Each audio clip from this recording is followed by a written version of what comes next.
yeah, we welcome you to Phillies Postgame Live, presented by Cure Auto Insurance, along with Ruben Amaro Jr. I'm Michael Barkamp. Ben Davis coming up in a moment. 7-0 Phillies over the Chicago White Sox. Ruben, what I love about this stretch of games, this stretch of wins for the Phillies, is you've got a standout pitcher, and they're matched up with a standout hitter each game. And tonight, of course, it is Spencer Turnbull and Bohm, Alec Bohm. Yeah. They're both just amazing tonight. Yeah, they were fantastic, but it's all about pitching, Michael. They pitched so well. Their starters have been as good as anybody in baseball right now, and even when you have a guy who's supposed to be your fifth starter and maybe your sixth starter, Spencer Turnbull, when he's dealing like this, you know things are going right for this ball club, and that's how you win baseball games. 4 games in a row, it's all about starting pitching. I know you got to get hits to win, and you got to score runs to win, but it's all about the pitching, and they have just been dominant. I love the way he went about it today. It was a dominant performance against a team that's not a great offensive team, but still, you got to get it done, and he did tonight. Across the street we go to the yard to check in with Ben Davis, the pride of Malvern Prep, who called tonight's game with Tom McCarthy. Ben, it was an impressive win, and we talked in the pregame program about these being 3 festive nights for the Philadelphia Phillies and Phillies fans when you're going against a 3-win Chicago White Sox team, and that's what it's shaping up to be, isn't it? Well, you want to take care of business early. They were able to do that. I think Spencer Turnbull set the stage in that first inning, dominating, and then obviously Alec Bohm coming up there and kind of just throwing a haymaker to get things going offensively.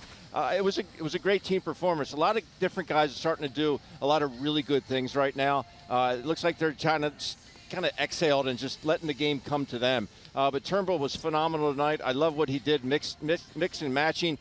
Huge thing for him tonight was throwing breaking balls behind in the count to get him back even in counts. And if he can do that, he's going to be able to expand the zone with some of these hitters. That obviously we know that the White Sox hitters, it's been a struggle for them, just averaging a little over 2 runs a game. So he took full advantage of that this evening. Ben, talk about how much of a lift it is for this ball club to have these starting pitchers go deep into the games and to hold the offenses down.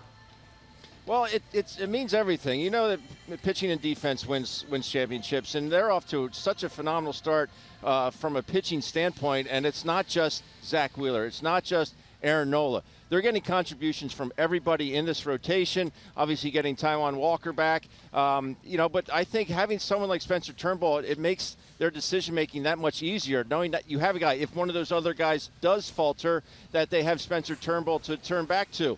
But this is it's been fun to watch. Keeping the defenses staying on their toes, and just really they're putting themselves in the best position to win, putting their team in the best position to win, and it's been outstanding to watch the entire season. The leaders in innings pitched in the National League, that does not change after tonight's game. What does that mean for the rotation, obviously the bullpen, and the team going forward? Well, I think it really just saves the bullpen. I mean, if these guys can stay where they're at, obviously they're going to have some shorter ball games, or pitch count gets up early, you have to bring the relievers in. But take it with yesterday, you had the day off, and then you had to go through Strom and Kerkering tonight. I loved what I saw at Kerkering, by the way. That fastball was exploding. But I think it saves the bullpen more than anything, and it allows these guys to take another day or not get used as much, and they won't get tired down the stretch. Anybody in baseball hotter than Trey Turner right now, Benny? No, I've always loved his swing, even before he came to Philly.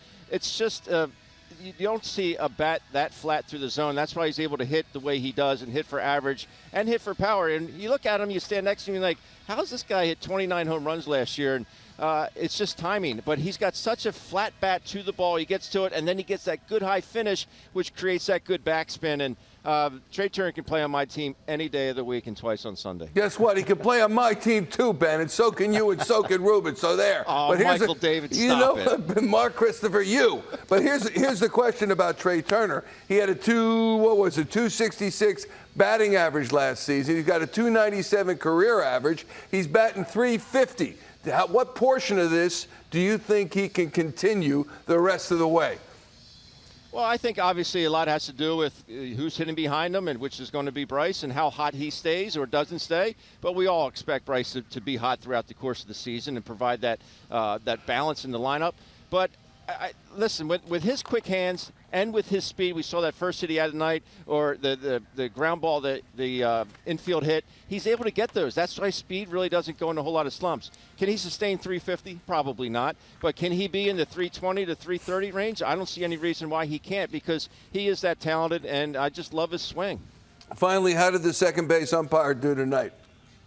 Chad Fairchild. He was really kind of quite right. Quite right. All right, we'll check. He just stayed out of it tonight. We'll see him on Sunday. We'll see him. Quite right. We'll see him Sunday. Loving. All right. We'll see you tomorrow, Ben. What's it say about Topper that he stays with him? There were managers, maybe even Topper, depending on the time of year and the type of game it is, who would have pulled him at that point. And he did it the other night as well with Ranger Suarez. Stuck with him. Yeah, he's staying with these guys because he wants to have them feel confident about themselves. That's one of the things that Topper really tries to do. At the end of the day, he wants to make those guys feel like they are playing great baseball and that he trusts them to do that. In fact, I watched him earlier today and I saw some clips talking to Gregory Soto, who struggled a couple of nights ago, and he's trying to pump him up. There's no question. That's one of the things that he learned as a development guy in baseball. He's been in the game a million years, working with the Yankees and then with the Phillies, obviously. But during those times, you learn how to be a little bit of a psychologist, a little bit of a therapist, and you have to really motivate guys, and I think Topper does a heck of a job of that. There is a question hanging out there. Maybe Topper answers it coming up. If not, you're going to try to take a stab at it, which is with a 1.23 ERA for Spencer Turnbull, and you've got the other starter, the fifth starter coming, and Taiwan Walker, who was out there today warming up. What's going to happen when the next start occurs? Here's Rob Thomson now post-game. The first question is what you thought of Spencer, and two, how much longer were you willing to let him go if he still kept it going? I thought he was really good. I think 14 of his 21 outs were either on the ground or strikeout. So I thought his curveball was his best pitch tonight. It looked like he had trouble finding his changeup, but sinker was moving. He's getting a lot of soft contact. I thought he was really good. I don't think he would have finished. I think I would have gotten him out before he got to his pitch limit, right at his pitch limit. What was his pitch limit? He could probably go 105, 110. But it kind of worked out perfect because Strom needed a pitch. He'd had 5 days off. Kirkring needed a pitch. He had 4 days off. And I thought those two guys were really sharp for having that type of time off. So. We talked about this before the game. What happens next when Taiwan comes back? What happens to Spencer when he comes back? Spencer seems to be making this decision a little bit more difficult, even though it might be headed. Yeah, we don't know what the decision is, but again, it's pitch limit or innings limits. I mean, that's just what it is. So, and I don't know what that limit is. Usually you go up 30 or 40 from the year before, but with our diagnostics and what they can do with the arm now, who knows? But we're gonna not put him in jeopardy. Bohm hasn't hit for a lot of power yet this season, or hasn't hit the ball as hard. What do you think of those at bats tonight, and do you expect him to hit more power? I do, because he's stronger than he was 2 years ago, and he's stronger than he was last year. So if he's gaining strength and getting ball up in the air, in theory, he's going to hit more home runs. So, but yeah, he had a great night. He really did. Made a nice play on defense. Trey continues to swing the bat. I thought we swung the bats very well. We had 71 pitches on him after the third inning, and that's kind of doing some damage. So. What did you think of Nick's swings tonight? Better. I mean, he just missed 2 home runs, really. So I was happy with his at-bats tonight. Finally, yeah. So maybe that lets him breathe a little bit. I know anytime you come to a new club, new fan base, there's a little bit of anxiety there. You want to get off on a good start, and he can hit. Just to clarify on Turnbull, you're concerned about his innings limit over the course of the season, but is it still pretty clear cut that when Walker comes back, Turnbull moves to the 10? No, it's not clear cut. No. Rob Thomson talking about Spencer Turnbull, his success, his innings limit for the season, and Taiwan Walker when he returns, likely next week. Mr. General Manager, if you could translate all of that for us, because Spencer Turnbull has pitched so well over his 4 starts this season. Yeah, he has, Michael. And Taiwan Walker's coming back. He pitched well first half of last season. Second half was a different deal. Was not on the postseason roster. But what happens here? Well, I do believe that Taiwan Walker is going to get his turn into the rotation. Now, when you start talking about, they were talking about the innings pitched and making sure that this guy stays healthy. You know, he only threw 7 games started last year, 31 innings pitched did Turnbull. Now, he looks like he's healthy. He's throwing the ball well, obviously, and has performed. That said, I'm sure that they want to be careful with him. And, you know, it is, you know, a good way to sort of, you know, manage his innings. Now, if Taiwan Walker comes out and does not pitch particularly well, that may change some things. I mean, obviously, Turnbull's thrown very well, and deserves to be pitching in the rotation. But, hey, sometimes this game's not fair, Mike. Sometimes it's just not fair. And Taiwan Walker's going to get every opportunity because he has been battle-tested. He's done it before. He's had success. He eats innings. He's been a very professional pitcher for a long, long time. And, you know, it's really a matter of performance ultimately, but they're going to give him a chance to take the baseball. But you do have one of the hottest hands in baseball right now on the mound pitching. It's not that Ranger Suarez and Zach Wheeler are on it. Wheeler's going tomorrow, but this guy's special right now. He really is throwing the ball extremely well, and kudos to him. And it's a great problem to have. If you're Dave Dombrowski and you are Topper right now and Caleb Cotham, the pitching coach, you're loving it because it's a little bit of an embarrassment of riches. But you never know what can happen over the next couple of weeks or couple of days.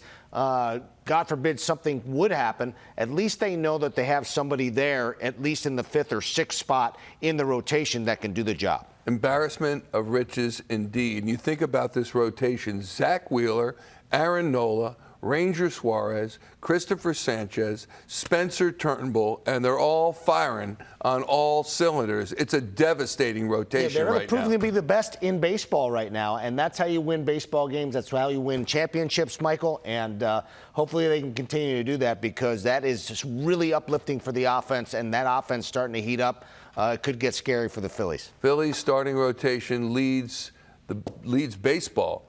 National League in innings pitched, ERA, opponent's batting average, a special rotation right now through 1/10 of the season plus. He's made himself a much better defensive player. He's becoming like, you know, as full-rounded a player as there is on this ball club. Love it. I love that he's going to be with the Phillies at least a few more years, and at some point they have to start thinking about locking him up. Would you slide him up to 4? I think at some point you probably should. I don't think that JT would be that upset about it if it happened. I think they're going to stay with JT a little bit longer because JT can also, I mean, he can swing the bat and protect Bryce Harper. But at some point, Alec Bohm is going to be the guy. He is he's an outstanding hitter. He's excellent with men in scoring position. I know that Topper doesn't like to move guys out of their spots if they're having success. So it may take a little bit of time, but at some point he's going to be that guy who's going to protect Bryce Harper. Do you professionally think it's that big a deal to move guys around depending on how they're hitting at a given moment? Is that a big deal? I think the consistency of the lineup, I think that's important to the players. I think they want to know where they're hitting in the lineup and feel comfortable there. There's some guys that are probably a little less malleable, so to speak, or adjustable. Some guys don't mind where they're bouncing around in the lineup. Other guys do. I think that it's important for guys to feel comfortable. It's about comfort. And, you know, Charlie Manning used to talk about, you know, swinging tension-free all the time. That's what you want to be when you're hitting. It's already difficult enough to hit, and they don't want to have to think about, you know, different things, especially not like the lineup. They want to think about, you know, hitting the baseball. And I think that the consistency is important to them. A happy hitter is a productive hitter. Correct. That's the old adage. That's what you taught me. That's what I'm talking The old about. adage. Let's go to the clubhouse. Here's Alec Bohm. What worked so well for you tonight? I can't really point my finger to one thing. You know, just hands, eyes, body, mind were all synced up and just worked out that way tonight. hit one to right, you hit one to left. I mean, how satisfying is that to kind of show, kind of all fields out? Yeah, I mean, it's that balanced approach, not trying to do too much and just, trying to shorten up with 2 strikes and put the ball in play and then, get rewarded with a couple homers. So, yeah, pretty cool. You guys feel like you had a good game plan against Crochet overall? You guys took a lot of pitches and waited for your own pitch. Yeah, I like how we've been preparing for the starters and, bullpen as well, but I think we've had a pretty good plan going up against some of these starters, and some of the things we've seen in the cage and done in the cage have been showing up on the field. So yeah, it's a good feeling when it works out that way for sure. Is there a new way you guys are preparing for starters this year? I don't think there's anything crazy new about it. It's just a little more in depth and a little more kind of a focused work during the day with what that guy's featuring that night. What's like an example of focus work? Putting the machine on an angle or little things like that. Just kind of trying to emulate as much as we can what we're going to see out there that night. What's been your impression of Spencer so far through these first 4 starts besides the many? It's been great. I mean, he's using all his pitches. Seems like hitters are off balance, getting some funky swings, and a lot of soft contact. Hasn't been squared up a lot, and it's great to have a weapon like that at the back end of your rotation. A guy that has gone out 3 out of 4 starts and given us 6-7 zeros. So it's huge for the bullpen. It's huge for the whole team. And he's been electric so far. So it's been great. Were you thinking no hitter at any point? Were you aware of it? Sometimes guys say they know. No, you kind of started to get that feeling of the Lorenzen night last year a little bit there towards the end, and then they snuck that hit in there, but clean hit is what it is, but great outing from him. You hit 20 last year. You've gotten bigger. You've gotten more at bats. Gotten stronger. Is there a target number that you think you can hit consistently? I don't really put a number on it, but for me, I just want to, hit as many balls as hard as I can and stay through the middle of the field. And if they end up being homers, great. If they end up being doubles, cool. And the number's going to end up being what it's going to be. And I'm not sitting here chasing a specific home run number or anything like that. I'm just trying to, do my job, drive in runs, hit balls hard, and where the chips fall is where they fall.